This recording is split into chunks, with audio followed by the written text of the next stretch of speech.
Thermochemistry चल रहा था हमारा बच्चों। और ये हमारी थर्मोकेमिस्ट्री की लास्ट क्लास है। लास्ट क्लास में हमने पढ़ा था resonance energy, Born Haber cycle, ये सारा कुछ हमने निपटा दिया था।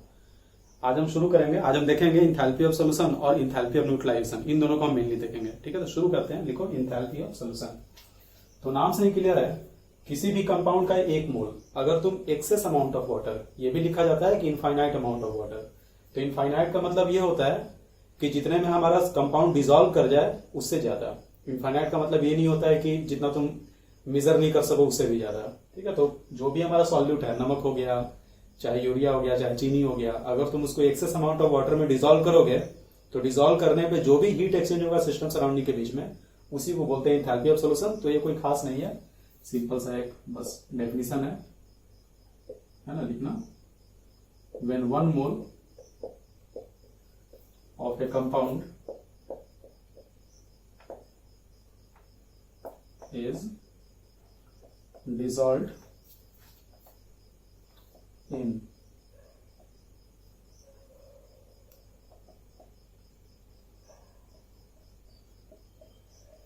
excess amount of water,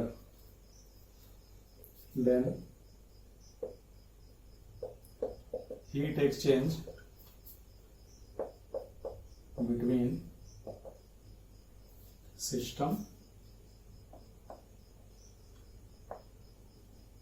and surrounding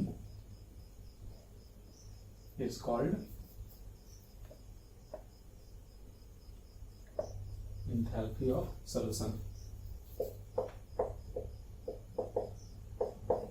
ठीक है, हीट जो एक्सचेंज होता है, हीट रिलीज भी हो सकता है, हीट एब्जॉर्ब भी हो सकता है। कहने का मतलब इंथैल्पी ऑफ सॉल्यूशन पॉजिटिव भी हो सकता है, नेगेटिव भी हो सकता है।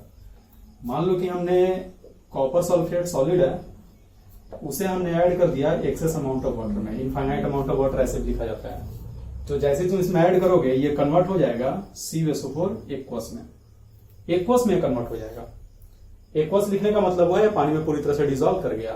ठीक है, और यहाँ पे जो भी हीट एक्सचेंज होगा डेल्टा RH, उसे हम लिखेंगे डेल्टा RH सॉल्यूशन CH4 का। ठीक है बच्चों, अब देखो, सपोज करो कि किसी सॉल्ट का अगर हाइड्रेटेड सॉल्ट है तुम्हारे पास, जैसे MgSO4 जो होता है वो अनहाइड्रस होता है, और MgSO4 7H2O भी सॉलिड रहता है, लेकिन ये पानी के कुछ मॉलिक्यूल के साथ बॉन्ड बना लिया है, तो इसे हम बोलते हैं हाइड्रेटेड सॉल्ट। तो इसे भी अगर तुम वाटर में डिसॉल्व करोगे, इसे भी अगर वाटर में डिसॉल्व करोगे तो कोई फर्क नहीं पड़ता H2O के ऐड करने से, चाहे पहले से 7H2O से कोई फर्क नहीं पड़ता। पहले से 7H2O है, तुम जितना बाहर से पानी डाले हो उसके कंपैरिजन में नेग्लिजिबल होगा। तो जो हमारा डेस्टिनेशन है वो सेम होगा। किसके सेम होगा?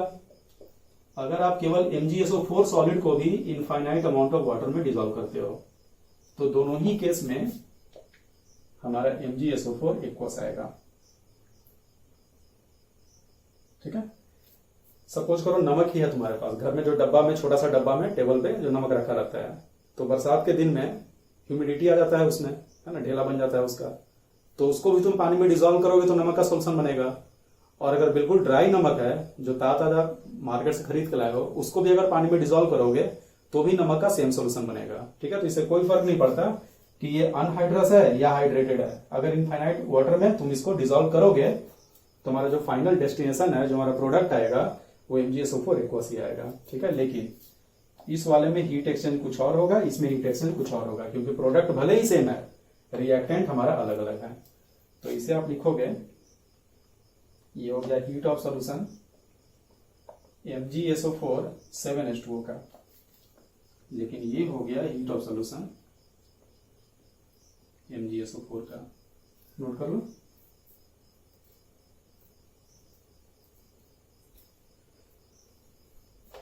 अगला हेडिंग देना इंथैल्पी ऑफ हाइड्रेशन। ये क्या होता है? तो अभी हमने देखा था MgSO4 7H2O को।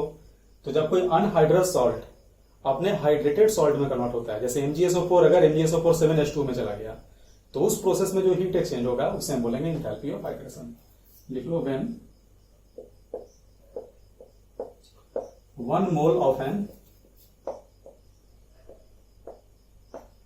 अनहाइड्रस सॉल्ट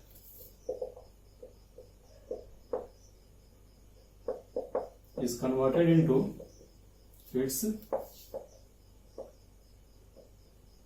हाइड्रेटेड फॉर्म, है ना, जब वो कन्वर्ट होता है अपने हाइड्रेटेड फॉर्म में, then heat exchange is called enthalpy of hydration.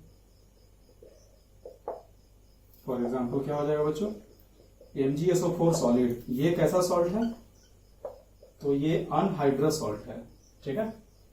और ये सपोज करो वाटर के 7 मॉलिक्यूल से रिएक्शन किया, वाटर के 7 मॉलिक्यूल से रिएक्शन करके उसके साथ कोऑर्डिनेट बॉन्ड बनाया, और बॉन्ड बनाकर जो प्रोडक्ट आया वो हमारा है MgSO4.7H2O सॉलिड। ये एक्वस नहीं होता, ये सॉलिड ही है, क्योंकि ये पानी में डिसॉल्व नहीं किया है, ये वाटर के मॉलिक्यूल के साथ बॉन्ड बनाया है, ठीक है। तो MgSO4.7H2O बना, और यहां पे जो डेल्टा RH है इसे हम बोलेंगे हीट ऑफ हाइड्रेशन, किसका, तो MgSO4 सॉलिड का। किस में जाने का, तो MgSO4.7H2O में जाने का, ठीक है। तो देखो बच्चों, न्यूमेरिकल क्या पूछता है हम लोग को इससे मेनली, तो तुमको MgSO4 का एंथैल्पी ऑफ सॉल्यूशन दे देगा, जो कि इसके पहले पढ़े हैं, MgSO4.7H2O का एंथैल्पी ऑफ सॉल्यूशन दे देगा, और साथ में MgSO4 का हीट ऑफ हाइड्रेशन दे देगा। चाहे इन तीनों में से कोई दो देगा और तीसरा तुमसे पूछेगा, ठीक है। तो सपोज करो जब भी ऐसा सवाल पूछेगा तो तुम करना क्या कि तुम एक लूप बना देना। कौन सा लूप, पहले तो ये रिएक्शन चाहे कोई भी कंपाउंड दिया हुआ हो, चाहे कोई भी कंपाउंड, MgSO4 हो, CuSO4 हो, CaCO3 हो, उसके अनहाइड्रस को लेफ्ट साइड में लिखना, जितने पानी से वो रिएक्शन कर रहा है उस पानी से रिएक्शन करा के प्रोडक्ट में बना देना MgSO4.7H2O, यानी कि हाइड्रेटेड फॉर्म को, अनहाइड्रस से हाइड्रेटेड फॉर्म को बना दो, और सपोज करो इसका heat of reaction delta H1 है, चाहे दिया है चाहे नहीं दिया है। अब क्या करना, जो रिएक्टेंट है और जो प्रोडक्ट है, सबसे पहले तुम हाइड्रेशन का रिएक्शन लिखना किसी भी सवाल में, जब इससे रिलेटेड होगा तो तुम नोटिस करोगे उसमें कि enthalpy of solution he mention किया है, हाइड्रेशन ही मेंशन किया है, ठीक है। तो सबसे पहला काम क्या करोगे कि जो हम लूप बनाने जा रहे हैं वो लूप बनाओगे। लूप कैसे बनाएंगे, पहले हाइड्रेशन का रिएक्शन लिखना, उसके बाद रिएक्टेंट को इनफाइनाइट अमाउंट ऑफ वाटर में डिसॉल्व करना, और प्रोडक्ट को भी उतने ही पानी में डिसॉल्व करना। तो होगा क्या, दोनों का दोनों अपने एक्वस सॉल्यूशन में चला जाएगा। अभी जस्ट हम सिखाए थे कि तुम यहां से शुरू करो चाहे यहां से करो, अगर तुम इनफ मात्रा में पानी डालोगे तो उसी कंपाउंड का एक्वस सॉल्यूशन बन जाएगा। ये सपोज करो डेल्टा H2 है और इस वाले में हीट एक्सचेंज डेल्टा H3 है।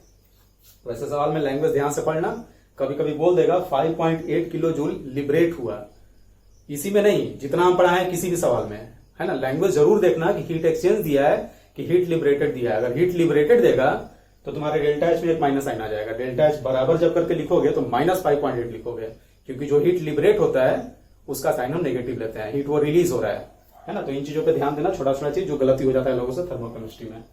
अब यहाँ पे हेस लॉ लगा दो, तो फ्रॉम हेस लॉ से क्या लिखोगे, डायरेक्ट जब गए तो डेल्टा H1, जब नीचे से जाओगे तो यहां से यहां आने का डेल्टा H2, और यहां से अपोजिट जा रहे हैं एरो के, तो हम लिखेंगे माइनस डेल्टा H3, और इन तीनों में से आपको कोई दो दिया रहेगा और तुमसे तीसरा पूछेगा, ठीक है। तो समझ गए, इसका न्यूमेरिकल भी अब हो जाएगा, नोट कर लो। इसका एक देखते हैं न्यूमेरिकल। ये सवाल देखो बच्चों, कह रहा है heat of solution of anhydrous CuSO4 is -15.9 kilo calorie. Heat of solution दिया है, यानी CuSO4 के CuSO4 एक्वस में जाने का हीट दिया है, and that of CuSO4 5H2O is 2.8, इसका भी दे दिया है। आगे बोल रहा है calculate heat of hydration of CuSO4। तो हम क्या बोले थे कि जब भी इस तरह का सवाल है जिसमें हाइड्रेशन भी हो सोल्यूशन भी हो, तो चाहे कुछ भी पूछे, तुम जो रिएक्शन लिखोगे वो हमेशा हाइड्रेशन का लिखोगे। तो CuSO4 जो है वो चला गया CuSO4 5H2O में 5H2O के मॉलिक्यूल से रिएक्शन करके, और इसका हीट एक्सचेंज मान लो डेल्टा H1 है। फिर हमने क्या बताया था कि अब इसको भी एक्सेस अमाउंट ऑफ वाटर में डिसॉल्व कर दो, और इसको भी एक्सेस अमाउंट ऑफ वाटर में डिसॉल्व कर दो, तो CuSO4 एक्वस बन जाएगा दोनों से। ये हो गया डेल्टा H2 CuSO4 सॉलिड का। हीट ऑफ सॉल्यूशन आपको दिया हुआ है -15.9, लिखो यहाँ पे -15.9 किलो कैलोरी, और ये जो है ये दे रखा है that of CuSO4 5H2O is 2.8 kilo calorie. हो गया, खत्म हो गया सवाल। हेस लॉ लगा दो, हेस लॉ से क्या आएगा, डेल्टा H1 बराबर, जब इधर से जाओगे तो यहां से यहां जाने का हीट कितना है, -15.9, और यहां से ऊपर जाने का, एरो के ऑपोजिट जाने का, तो एरो के ऑपोजिट जाने का कितना हो जाएगा, -2.8। अब यहां से सॉल्व करोगे तो आ जाएगा -18.7। ठीक है, नोट कर लो। अगला हेडिंग दो बच्चों, इंथैल्पी ऑफ न्यूट्रलाइजेशन, और इसको समझो पहले। तो न्यूट्रलाइजेशन पहले से तुमको पता होगा, एसिड बेस रिएक्शन को हम बोलते हैं न्यूट्रलाइजेशन। और कैसे डिफाइन होता है, तो वही कोई खास बड़ा नहीं है ना। एसिड और बेस का एक इक्विवेलेंट ले लो, एक मोल नहीं, क्योंकि जरूरी नहीं है कि एसिड और बेस दोनों का एक एक मोल रिएक्शन करेगा, अभी दिखाएंगे हम उसको। जैसे हमारा इसके पहले जितना डिफाइन होता था सब पर मोल के लिए, ये पर मोल के लिए नहीं, एक इक्विवेलेंट के लिए डिफाइन होता है। तो एसिड का 1 ग्राम इक्विवेलेंट ले लो, चाहे इक्विवेलेंट ले लो, बेस का भी 1 ग्राम इक्विवेलेंट ले लो, और दोनों का रिएक्शन करा दो। रिएक्शन अगर कराओगे तो सॉल्ट और वाटर बनेगा, चाहे सॉल्ट एंड वाटर बनेगा। तो इस प्रक्रिया में जो भी हीट एक्सचेंज होगा सिस्टम सराउंडिंग के बीच में, उसी को हम बोलते हैं एंथैल्पी ऑफ न्यूट्रलाइजेशन। ठीक है, वही चीज यहां पे लिखा हुआ है। मान लो कि हमने HCl एक्वस लिया और सोडियम हाइड्रोक्साइड का सोल्यूशन लिया, और दोनों का रिएक्शन करा दिया। तो रिएक्शन अगर कराएंगे तो एक तो NaCl बन जाएगा और साथ में H2O बनेगा। तो इस प्रक्रिया में जो भी हीट एक्सचेंज होगा डेल्टा RH, उसे हम बोलते हैं हीट ऑफ न्यूट्रलाइजेशन HCl का, किसके साथ, NaOH के साथ। तुम बोलोगे कि एक एक मोल तो है, हम चाहें तो एक एक मोल में भी डिफाइन कर सकते थे, तो तुम इसमें कर सकते हो, क्योंकि हमारा एसिड भी मोनोप्रोटिक है और जो बेस है, बेस भी मोनोप्रोटिक है। लेकिन मान लो अगर हम बात करें H2SO4 और NaOH की, तो H2SO4 और NaOH जब रिएक्शन करेगा तो H2SO4 का 1 मोल 2 मोल NaOH से रिएक्शन करता है। तो सोचो भला, अगर हम मोल में डिफाइन करते हैं तो फिर हम इसको कैसे डिफाइन करते हैं, इसका 1 मोल और इसका 2 मोल तो नहीं लिख सकते थे। तो H2SO4 जब इसका रिएक्शन को जब बैलेंस करोगे तो H2SO4 प्लस 2 NaOH बराबर आएगा Na2SO4 जो 2H2O। अब अगर तुमसे बोले कि क्या ये डेल्टा RH बराबर heat of neutralization of H2SO4 का NaOH के साथ है, ये सही लिखा हुआ है, तो तुम बोलोगे अब ये गलत लिखा हुआ है। क्यों गलत लिखा हुआ है, क्योंकि हमारा जो डेफिनेशन है वो 1 इक्विवेलेंट के लिए है। तुमने यहां पे अगर H2SO4 का 1 मोल लिया तो H2SO4 का n फैक्टर 2 होता है, तो तुम इसका इक्विवेलेंट निकालोगे तो ये 2 इक्विवेलेंट आ जाएगा। सोडियम हाइड्रोक्साइड का n फैक्टर 1 होता है, लेकिन इसका तुम 2 मोल लिए हो तो इसका 2 इक्विवेलेंट आएगा, क्योंकि n फैक्टर 1 होता है। तो यहां 2 इक्विवेलेंट से रिएक्शन कर रहा है। तो यहां पे अगर तुमको सही करना है तो तुमको यहां पे 2 से मल्टीप्लाई करना होगा, क्योंकि ये जो न्यूट्रलाइजेशन हुआ ये 1 इक्विवेलेंट का 1 इक्विवेलेंट से हुआ, जबकि रिएक्शन में दोनों का 2 इक्विवेलेंट है। तो 1 इक्विवेलेंट का हीट ये हुआ, तो 2 इक्विवेलेंट में उसका दुगना हीट रिलीज होगा। तुम बोलोगे कि नहीं, हमको 2 करके नहीं दिखाना है, हमको इस डेफिनेशन के अनुसार रिएक्शन को लिखना है, तो कोई दिक्कत नहीं। बोल रहा है कि बेस का 1 इक्विवेलेंट होना चाहिए, तो बेस का n फैक्टर 1 है, तो इसका 1 मोल 1 इक्विवेलेंट के बराबर, तो इसको 1 मोल कर दो। यहां तक समझ में आया। अब बोल रहा है कि एसिड का भी 1 ग्राम इक्विवेलेंट होना चाहिए, एसिड का भी 1 इक्विवेलेंट होना चाहिए। ग्राम इक्विवेलेंट को ही हम इक्विवेलेंट बोलते हैं, एसिड का भी 1 इक्विवेलेंट होना चाहिए। अब सोचो जरा, H2SO4 का n फैक्टर 2, और ये बोल रहा है कि एसिड का इक्विवेलेंट होना चाहिए 1, तो 1 इक्विवेलेंट को मोल में कन्वर्ट करो, तो मोल बराबर क्या होता है, number of equivalent by n factor. तो नंबर ऑफ इक्विवेलेंट आया 1 और n फैक्टर है 2, तो 1/2 आएगा। तो अगर इसका मोल लिखना है तो तुमको हाफ मोल लिखना पड़ेगा।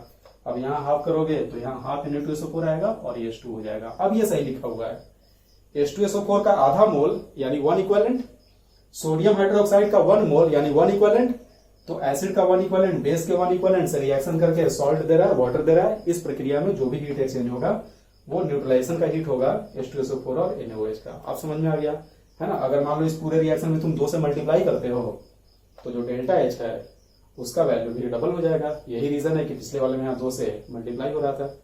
ठीक है, तो ये 2 बस एग्जाम्पल हुआ, इतना नोट करो, फिर अभी और आगे बताते हैं।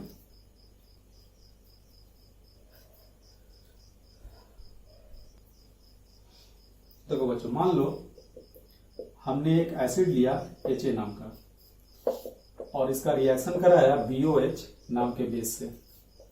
तो जब ये रिएक्शन करेगा तो हीट एक्सचेंज क्या होगा, तो डेल्टा H न्यूट्रलाइजेशन HA का BOH के साथ ये होगा। एसिड का H प्लस, बेस का OH माइनस, दोनों आपस में रिएक्शन करके बनाएगा H2O लिक्विड। ठीक है, और इसका जो एनायन है और इसका जो केटायन है दोनों मिलकर आपस में सॉल्ट बनाएगा, तो यहां से B प्लस और यहां से A माइनस, तो बन जाएगा Ba। अब ये जो सॉल्ट बना हमारा, अगर मान लो कि सॉल्ट सोडियम क्लोराइड NaCl की तरह कोई बनता है, तो NaCl की तरह अगर बनेगा तो वो तो वाटर में ऐसे भी डिसोसिएटेड फॉर्म में रहेगा, अलग अलग रहेगा, B प्लस अलग होगा और A माइनस अलग होगा। ये तो साथ में हम लिख देते हैं। पानी में NaCl मॉलिक्यूलर फॉर्म में नहीं होता है, Na प्लस अलग होता है, Cl माइनस अलग होता है। लेकिन तुम बोलोगे कि अगर ऐसा सॉल्ट बना जो पानी में इनसॉल्युबल है तो उसका यहाँ पे प्रेसिपिटेट बन जाएगा, और अगर प्रेसिपिटेट बनेगा तो जो भी हम डेल्टा एच का इक्वेशन लिखेंगे उसमें प्रेसिपिटेशन का भी हीट इन्वॉल्व हो जाएगा। लेकिन हम लोग जो पढ़ते हैं उसमें प्रेसिपिटेशन का हीट नॉर्मली नहीं आता है, जो भी हमें एग्जाम्पल दिया जाता है वो स्ट्रॉन्ग इलेक्ट्रोलाइट का ही दिया जाता है। ठीक है, तो देखो बेसिकली यहाँ पे हुआ गया। अब इसको हम लोग ब्रेक कर रहे हैं बच्चों, बहुत ज्यादा इंपॉर्टेंट है इसको समझना। एक पॉइंट हम ऑलरेडी बता दिए कि जो सॉल्ट बन रहा है वो स्ट्रॉन्ग इलेक्ट्रोलाइट है, और अगर स्ट्रॉन्ग है तो पानी में भले ही तुम Ba के फॉर्म में लिख रहे हो लेकिन B प्लस अलग होगा, अलग तैर रहा होगा, A माइनस अलग तैर रहा होगा। ठीक है, अब देखो इसको हम ब्रेक करते हैं स्टेप वाइज में कि कैसे कैसे ये रिएक्शन हुआ है।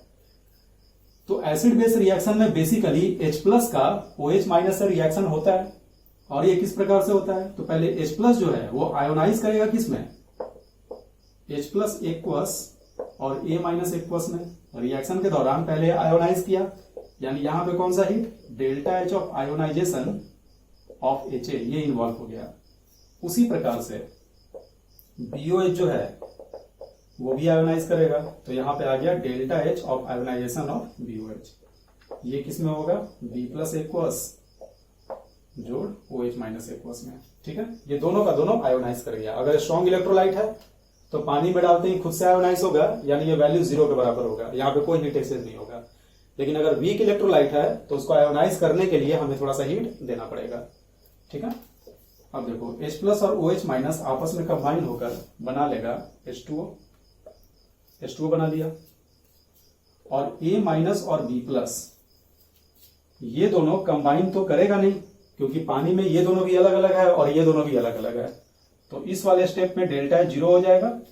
अगर मान लो प्रेसिपिटेट बनता तो हम यहीं पे लिख देते हैं डेल्टा H ऑफ प्रेसिपिटेशन, और जो भी डेटा रहता है हम उसको हेस लॉ लगा के इंक्लूड कर लेते हैं, है ना। तो घबराना नहीं, अगर एग्जाम में आज तक तो नहीं आया है लेकिन अगर एग्जाम में आ जाता है कि ये प्रेसिपिटेट बन रहा है तो बिल्कुल मत घबराना। अगर इसका प्रेसिपिटेशन हो रहा है तो यहाँ पे तुम डेल्टा H प्रेसिपिटेशन लिख देना, और जो काम हम करने वाले हैं लूप को बना के वही काम करना, बस इस वाले हीट को इन्वॉल्व करा देना। हम इसको नहीं कराएंगे अभी क्योंकि फिलहाल इसका डेल्टा H 0 है, क्योंकि ये स्ट्रॉन्ग इलेक्ट्रोलाइट है।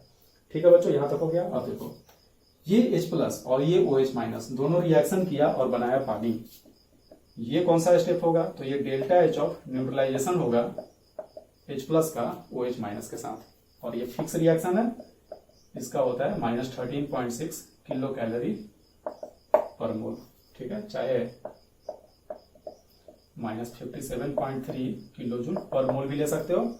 वैसे सवाल में इसका डेटा अलग से दिया रहता है और जरूरी नहीं है कि इसके बराबर देगा, अगर नहीं देगा तो ये लोगे, अगर दिया हुआ है तो जो सवाल में देगा उसी को तुम इस्तेमाल करोगे। ठीक है, अब हम चाहे तो यहाँ पे हेस लॉ लगा सकते हैं, तो हेस लॉ लगा रहे हैं हम, इसको थोड़ा सा ऊपर कर देते हैं।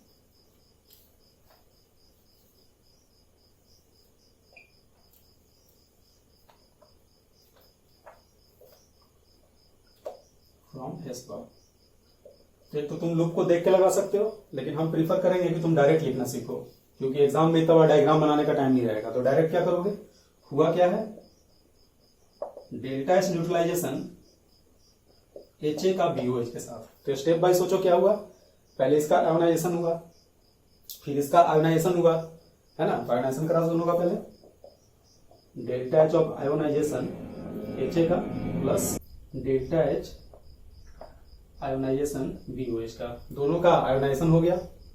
फिर क्या हुआ था, BA बना था, तो BA वाले स्टेप में तो हीट एक्सचेंज 0 था, तो लास्ट में हम क्या लिखेंगे, delta H of neutralisation H plus का OH माइनस के साथ। याद रखना H प्लस और OH माइनस जब रिएक्शन करता है और H2O जब बनाएगा तो इसका डेल्टा H होता है -13.6 किलो कैलोरी पर मोल।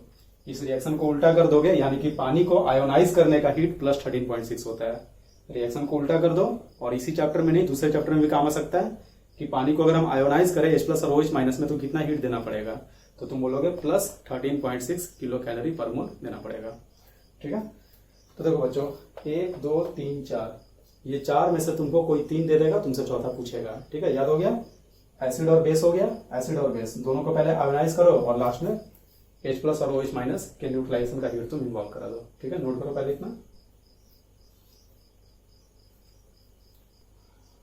अब देखो बच्चों, ये तो आप लोगों को लिखना आ गया। अब एक केस हम ले रहे हैं, हम मान के चल रहे हैं कि अगर हमारा एसिड भी स्ट्रांग है और बेस भी अगर स्ट्रांग है तब क्या होगा। तो हम क्या लिखेंगे, delta H of neutralisation strong acid का स्ट्रांग बेस के साथ। तो पहले क्या कराओगे, आयोनाइजेशन करा दो, delta H of ionisation strong acid का plus delta H of ionisation strong base का plus delta H of neutralisation H plus का OH माइनस के साथ। तो स्ट्रॉन्ग एसिड को पानी में डालोगे खुद ब खुद आयोनाइज कर जाएगा, यानी कि हीट एक्सचेंज 0 होगा। स्ट्रॉन्ग बेस में भी वही होगा। तो हम नोटिस कर रहे हैं कि स्ट्रॉन्ग एसिड का स्ट्रॉन्ग बेस के साथ न्यूट्रलाइजेशन का जो हीट होता है वो H प्लस और OH माइनस के न्यूट्रलाइजेशन के हीट के बराबर होता है। कहने का मतलब तुम कोई भी स्ट्रॉन्ग एसिड और स्ट्रॉन्ग बेस ले लो, जैसे HCl का NaOH के साथ ले लो, चाहे HNO3 का KOH के साथ ले लो, तो इसका भी न्यूट्रलाइजेशन का हीट यही आएगा, इसका भी न्यूट्रलाइजेशन का हीट यही आएगा, सेम चीज आएगा। ठीक है, जो कि बराबर होता है -13.6 किलो कैलोरी पर मोल के, है ना। अगर H2SO4 का केस लोगे तो पर इक्विवेलेंट लिखना होगा, ऑलरेडी बता चुके हैं रीजन, क्योंकि H2SO4 में एक एक मोल दोनों का नहीं ले सकते हो। अगर मोनोप्रोटिक एसिड बेस है तो पर मोल लिखो चाहे पर इक्विवेलेंट लिखो, कोई दिक्कत नहीं है। लेकिन अगर तुम लिखते हो delta H of neutralisation H2SO4 और KOH, तो तुम इसको पर इक्विवेलेंट में रिप्रेजेंट करोगे। -13.6 हमको यहाँ लिखना चाहिए लेकिन हम नहीं लिख रहे हैं। उसका रीजन ये है कि H2SO4 का पहला डिसोसिएशन तो स्ट्रांग होता है लेकिन दूसरा वीक होता है। तो वो सवाल पे डिपेंड कर रहा है कि इसको क्या कंसिडर करके चल रहा है। किसी की सवाल में दोनों स्ट्रांग ले लेता है, किसी सवाल में दूसरा वीक ले लेता है। तो अगर वीक ले लेगा तो फिर मैग्नीट्यूड इससे थोड़ा कम आ जाएगा। अगर दोनों डिसोसिएशन स्ट्रांग लोगे तो बिल्कुल इतना ही आएगा, इसका डबल नहीं आएगा। गड़बड़ मत करना, ये हीट इसका डबल नहीं होने वाला है, क्योंकि जब ये रिएक्शन कराएंगे तो इसका 1 इक्विवेलेंट, और 1 इक्विवेलेंट का मतलब इसका आधा मोल चाहे 1 H प्लस, और इसका 1 मोल चाहे 1 इक्विवेलेंट, तो हीट हमारा उतना ही आ जाएगा। अगर इसका 1 मोल और इसका 2 मोल रिएक्शन लिख के दे दिया तब इस हीट का तुम डबल कर दोगे। ठीक है, तो तुम यहां से इसको मिटा रहे हैं, तो तुम यहां से एक इंपॉर्टेंट पॉइंट लिख सकते हो कि enthalpy of neutralization of a strong acid and strong base are same. ठीक है, जितना स्ट्रॉन्ग एसिड स्ट्रॉन्ग बेस होता है उनका इंथैल्पी ऑफ न्यूट्रलाइजेशन सेम हो जाता है, और किसके बराबर हो जाता है, तो इनके बराबर हो जाता है। ठीक है, समझ में आ गया। एक और छोटा सा पॉइंट बता देते हैं, चलो हाँ बताएंगे वो पॉइंट। इसके पहले एक देख लो, मान लो कि दोनों में से कोई एक वीक है एक स्ट्रॉन्ग है, तो इन दोनों में से कोई एक 0 हो जाएगा, दूसरा नॉन जीरो वैल्यू होगा। अगर दोनों ही वीक है तो उस केस में दोनों में से कोई भी 0 नहीं होगा, तुमको डेटा दिया हुआ रहेगा। सवाल में कैसे पहचानोगे कौन सा स्ट्रॉन्ग है कौन सा वीक है, तो जिसका हीट ऑफ आयोनाइजेशन दिया हुआ है चाहे पूछ रहा है वो वीक होगा, जिसका कोई चर्चा नहीं किया है वो पक्के से स्ट्रॉन्ग होगा। ठीक है, इस तरह से हम पहचानेंगे। वैसे तुमको आइडिया होगा ही बहुत सारे एसिड बेस का, कौन स्ट्रॉन्ग होता है कौन वीक होता है। ठीक है, हाँ तो क्या बता रहे थे एक पॉइंट लास्ट में, तुम नोटिस कर रहे हो कि हम जो एसिड बेस का रिएक्शन कराएं वो एक्वस मीडियम में कराएं। ऐसा क्यों? हम तो प्योर फॉर्म में भी करा सकते थे कि प्योर एसिड ले लिया प्योर बेस ले लिया, दोनों का रिएक्शन करा दिया। ठीक है, तो फिर एक्वस में कराने की क्या जरूरत, पानी को साथ में रखने की क्या जरूरत है। तो उसका रीजन ये होता है, लिख लेना साइड में कहीं, उसका रीजन ये होता है कि अगर तुम पानी को साथ में नहीं लोगे, तुम प्योर फॉर्म में अगर रिएक्शन कराओगे, तो अगर प्योर फॉर्म में रिएक्शन कराओगे तो नोटिस करो प्रोडक्ट में पानी बना था, तो प्रोडक्ट में जैसे ही पानी बनेगा उस पानी में हमारा सॉल्ट जो है वो डिसॉल्व होने लगेगा, और उस पानी में हमारा सॉल्ट अगर डिसॉल्व होगा तो यहाँ पे इंथैल्पी ऑफ सोल्यूशन भी थोड़ा बहुत इन्वॉल्व हो जाएगा, इंथैल्पी ऑफ न्यूट्रलाइजेशन का एग्जैक्ट वैल्यू नहीं आ पाएगा। ठीक है, यही रीजन है कि हम शुरू से ही मीडियम को वाटर लिए, ताकि ऑलरेडी इतना ज्यादा मात्रा में पानी है कि हमारा जो सॉल्ट है वो बनेगा वो ऑलरेडी एक्वस फेज में बनेगा, यहाँ पे डिसॉल्व होने का कोई चांस नहीं है, ऑलरेडी वो डिसॉल्व रहेगा। लेकिन अगर हम ऐसा नहीं लेते हैं तो बने हुए पानी में हमारा सॉल्ट डिसॉल्व होने लगता और जो हमारा डेटा है उसमें थोड़ा बहुत गड़बड़ हो जाता है। क्यों? क्योंकि इंथैल्पी ऑफ सोल्यूशन जो हमारा सॉल्ट बना है वो भी इन्वॉल्व हो जाता है। ठीक है बच्चों, तो नोट कर लो। इसी के साथ थियरी पूरा कंप्लीट हुआ है ना। इसका भी हम लोग कुछ न्यूमेरिकल देखेंगे। ठीक है, नोट कर लो इसको।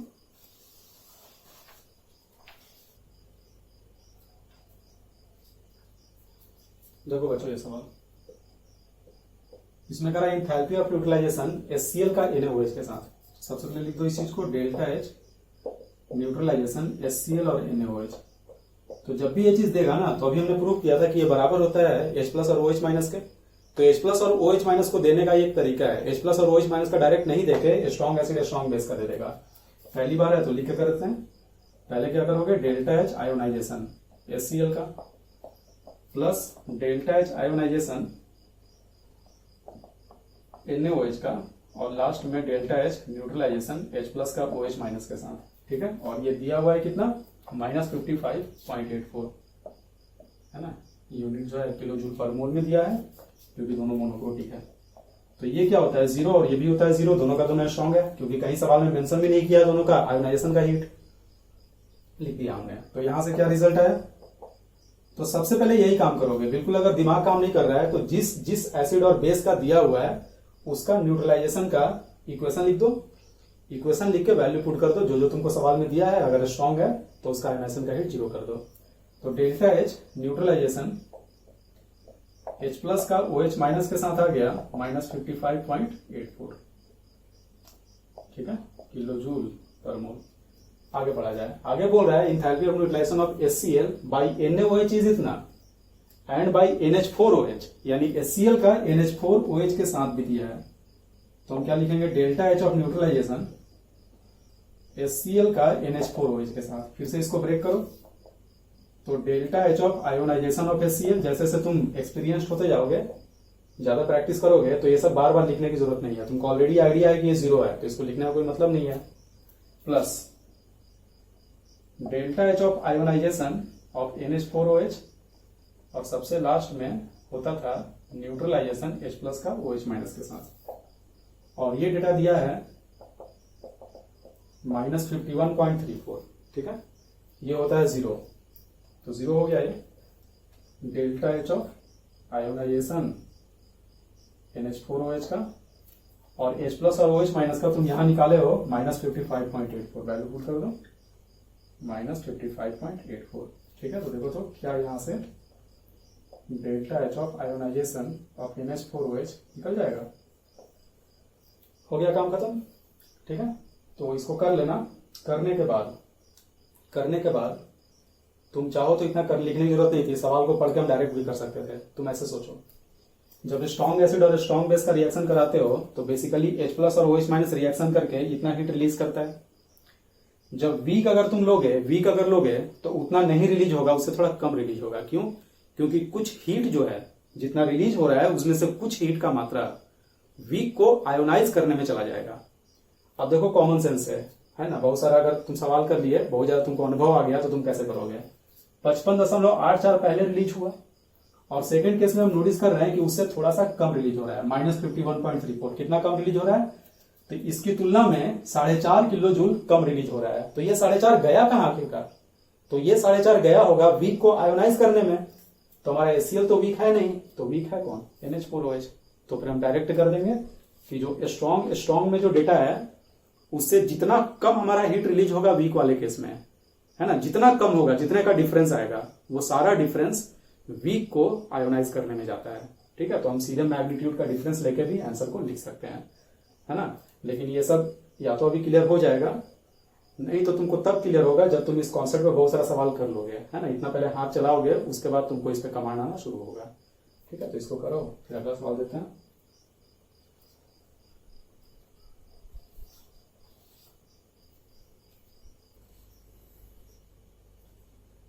अब देखो बच्चों ये सवाल,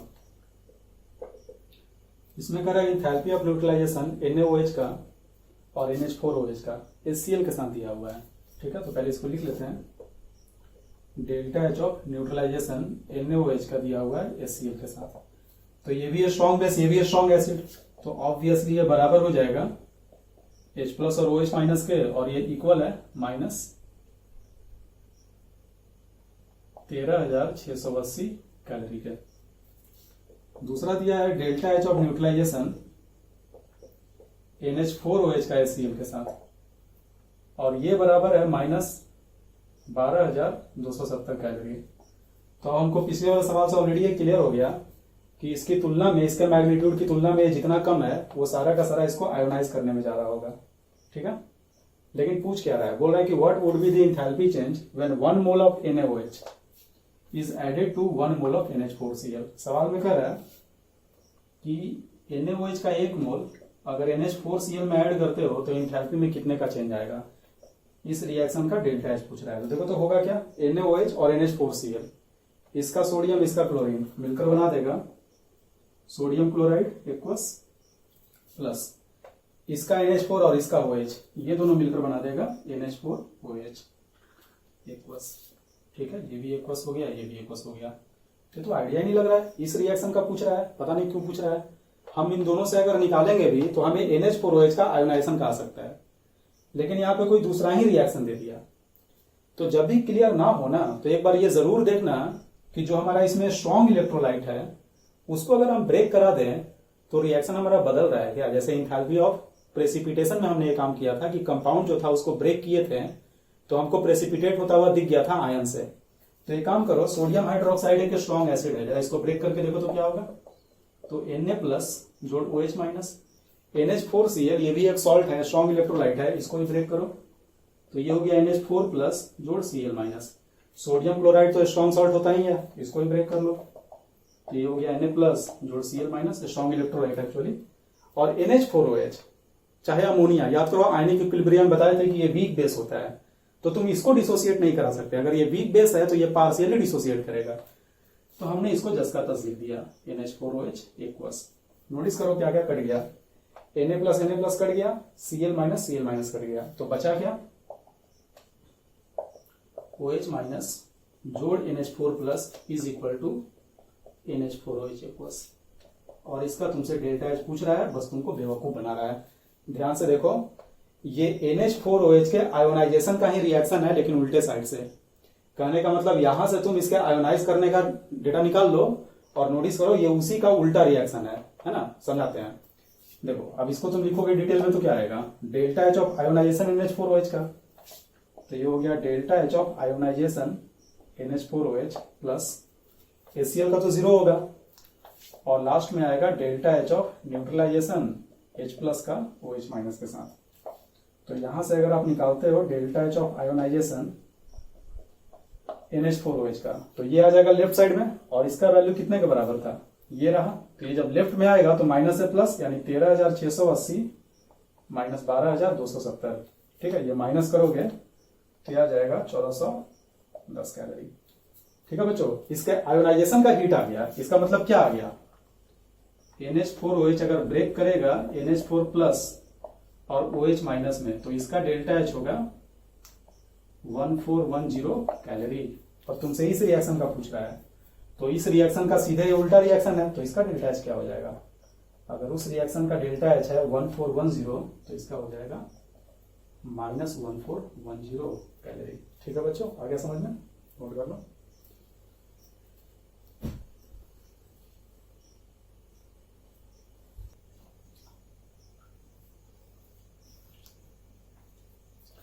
और लास्ट क्वेश्चन बच्चों आज के क्लास का और थर्मोकेमिस्ट्री का भी। इस सवाल का आज के क्लास से कोई लेना देना नहीं है, ये हेस्लॉ के एप्लीकेशन का सवाल है, क्योंकि ये बढ़िया सवाल है इसलिए इसको हम उठा रहे हैं। आपको बताए थे पहले हम कि अगर बहुत सारे रिएक्शन दे दें और बोले कि उसके बेसिस पे किसी गिवन रिएक्शन का डेल्टा एच बताओ, तो तुम क्या करोगे। तो सिखाए थे कि पहले शुरू करना पहले वाले कंपाउंड से, है ना, और ढूंढना इसमें अगर वो कंपाउंड एक और केवल एक बार आया हो तो उस रिएक्शन को कुछ इस तरह से लिखना जिससे कि वो हमारा कंपाउंड अपीयर हो जाए मेन रिएक्शन में। एक एक करके सबके साथ ऐसा करना, ठीक है।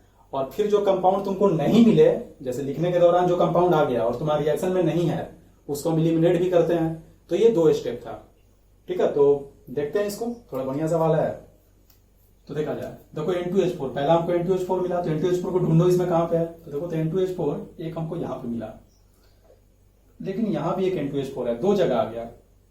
बोले थे तो जो दो जगह अपीयर हो जाए उस पर तुम काम नहीं करोगे, उसको छोड़ो, आगे बढ़ो, क्योंकि तुमको नहीं पता कि कौन लेफ्ट साइड में जाएगा कौन राइट साइड में जाएगा। अगर अकेला होता तो हम डेफिनेटली बोल देते हैं कि वो लेफ्ट साइड में आएगा, तभी तुम्हारे रिएक्शन में आ पाएगा, अदरवाइज ये नहीं आ पाएगा। तो N2H4 दो जगह मिला, उसको स्किप करो, आगे बढ़ो। O2 मिला, ढूंढो O2 कहां पे है, O2 भी दो जगह है, इसको भी स्किप करना पड़ गया, आगे बढ़ो। नाइट्रोजन N2 कहां है बच्चों, देखो जरा, N2 हमें यहां पे मिला, क्या और कहीं पे है, और कहीं नहीं है, तो एक तो हमें मिल गया। नाइट्रोजन चाहिए किधर, राइट साइड में, और ये है भी किधर, राइट साइड में, ठीक है। तो इसको जस का तस लिख लो, लिख रहे हैं यहाँ पे 2NH3 gaseous plus 3N2O gaseous is equal to 4 nitrogen gaseous plus 3H2O liquid, और इसका डेल्टा एस दिया है -1011 किलो जूल। लेकिन हमें चाहिए 1 मोल और है यहाँ पे 4 मोल, तो हम करेंगे क्या, इसको मल्टीप्लाई कर देंगे 1/4 से। कभी भी हिट एंड ट्रायल नहीं किया जाता कि तुम भिड़े हुए हो लेफ्ट राइट घुमा के कैसे भी ऐड कर रहे हो, तुक्का लगा रहे हो, ऐसा नहीं किया जाता। एक बार में कुछ ऐसे हम ऐड करते हैं कि हमारा आंसर आ जाए, ठीक है। तो ये काम हो गया। अगला कौन है, H2O। अब H2O ढूंढो, देखो H2O दो जगह मिल गया, यहीं पे एक और जगह है, H2O भी काम नहीं कर पाएंगे तो गड़बड़ हो गया। मात्र एक ही कंपाउंड ऐसा हमको मिला जो कि यहाँ इसमें एक ही जगह अपीयर हुआ है, और उसके हिसाब से हम रिएक्शन लिख दिए, और अभी भी 3 रिएक्शन बचा हुआ है लिखने के लिए। इस रिएक्शन के लिखने से हमारा मेन रिएक्शन फिलहाल तो अपीयर नहीं हुआ है। तो अगला हमारा कॉन्सेप्ट क्या था इसमें, अब देखो तुम्हारा एम क्या है, 3-4 रिएक्शन लिख के जोड़ना और जोड़ के ये आ जाना। तो जाहिर सी बात है कि इसमें जो जो कंपाउंड है वो आएगा, और जो कंपाउंड इसमें आया है लेकिन इसमें नहीं है उसको कटना होगा। तो वैसा कंपाउंड ढूंढो। अब जैसे एक बार हम मैच करा लिए, जो एक बार आया है उसको हम लिख दिए। अब जो तुम लिखे हो उसमें उस कंपाउंड को ढूंढो जो हमारे इस रिएक्शन में मौजूद नहीं है। तो ढूंढा जा, अमोनिया NH3, क्या NH3 है इसमें, नहीं है, यानी कि अमोनिया को कटना होगा। तो अमोनिया को काटने के लिए अगर लेफ्ट साइड में अमोनिया है तो एक राइट साइड में अमोनिया आएगा, तो पक्के से इसमें तुमको अमोनिया कहीं और भी दिखना चाहिए, ठीक है। तो ढूंढो तो अमोनिया और कहां पे है। तो ये जो रिएक्शन था, ये कौन सा रिएक्शन था, पहला वाला, इसका काम हो चुका है, ठीक है। बचा ये 3, इन 3 में तुमको अमोनिया ढूंढना है। देखो तो यहां आपको अमोनिया मिला, तो काटने के लिए, क्योंकि अमोनिया कट जाए, लेफ्ट में पहले से है, तो इस रिएक्शन को हम उल्टा करके ऐड करेंगे। तो उल्टा कर दो, इसको उल्टा करोगे तो आ जाएगा 2N2H4 liquid plus 2H2O liquid is equal to 4 mole ammonia gaseous plus O2 gaseous, ठीक है। और इसका डेल्टा एस दिया हुआ है -286, लेकिन तुम उल्टा करके लिखे हो तो ये हो जाएगा +286, ठीक है। और एक बात, उसमें 1/4 से मल्टीप्लाई किए थे, तो यहां भी 1/4 से मल्टीप्लाई हो जाएगा ऊपर वाले रिएक्शन में, ठीक है बच्चों। अब देखो ये कितना अमोनिया है, 2 में तुम मल्टीप्लाई किए 1/4 से, यानी 1/2 आया। तो यहां भी आपको 1/2 चाहिए, तो 1/2 लाने के लिए पहले से 4 है यहाँ पे, कितने से मल्टीप्लाई करेंगे, तो 1/8 से मल्टीप्लाई करेंगे, कर दो 1/8 से मल्टीप्लाई, 1/8। अब यहाँ 1/2 आ जाएगा, अमोनिया कट जाएगा, तो यहां भी मल्टीप्लाई हो गया 1/8 से, ठीक है। तो इस रिएक्शन का भी काम हो गया। और ढूंढो, और वैसा कौन सा कंपाउंड है जो इसमें मौजूद नहीं है, ठीक है। तो एक हमें N2O दिख रहा है यहाँ पे, N2O को भी काटना होगा। तो N2O ढूंढो बच्चों, N2O देखो यहाँ पे एक N2O है, क्या और कहीं है, नहीं है। तो ये N2O रहा, लेफ्ट साइड में है और राइट साइड में हमको चाहिए काटने के लिए। तो इस रिएक्शन को उल्टा करो, इसको उल्टा करोगे तो क्या आएगा, N2H4 liquid plus H2O liquid is equal to